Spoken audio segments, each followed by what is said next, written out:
চিন্ময় কৃষ্ণ দাসের বক্তব্য এবং কৃতকর্মের জন্য ইসকন বাংলাদেশ কোনোভাবেই দায়ী নয়। গত 5ই আগস্ট গণঅভ্যুত্থানের মাধ্যমে সরকার পরিবর্তনের পর থেকে কিছু মহল আমাদের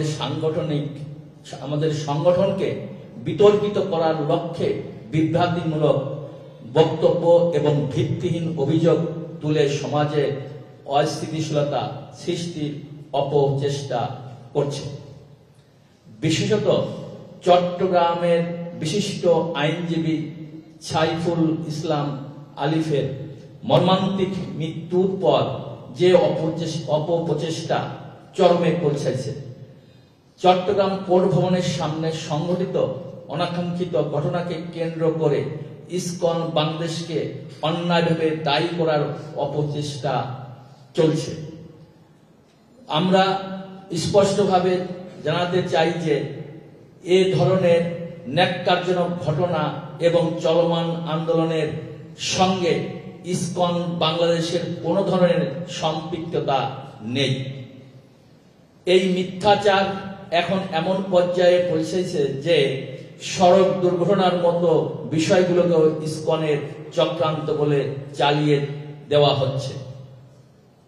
আমরা ইতিমধ্যে একাধিকবার সংবাদ সম্মেলনের মাধ্যমে এবং সরকার ও প্রশাসনের বিভিন্ন পর্যায়ে আনুষ্ঠানিকভাবে বিষয়টি পরিষ্কার করেছি, কিন্তু দুঃখজনকভাবে কিছু বিশেষ মহল ইচ্ছাকৃতভাবে আমাদের সংগঠনের বিরুদ্ধে মিথ্যা প্রচারণা চালিয়ে যাচ্ছে এবং ইসকনকে নিষিদ্ধ করার মতো অযৌক্তিক দাবি তুলছে।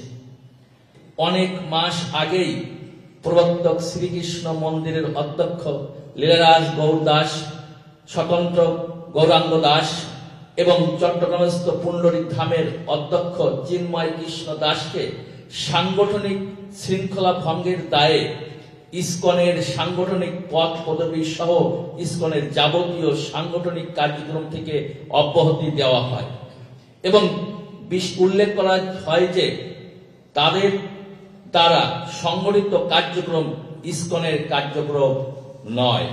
এছাড়াও গত 3রা অক্টোবর 2024 ইংরাজি তারিখে অফিসিয়াল বিবৃতির মাধ্যমে জানানো হয় যে চিন্ময় কৃষ্ণ দাস, চন্দন কুমার ধর ইসকন বাংলাদেশের মুখপাত্র নন, তাই তার বক্তব্য সম্পূর্ণ তার ব্যক্তিগত। অতএব লীলারাজ গৌর দাস, স্বতন্ত্র গৌর দাস ও চিন্ময় কৃষ্ণ দাসের বক্তব্য এবং কৃতকর্মের জন্য ইসকন বাংলাদেশ কোনোভাবেই দায়ী নয়।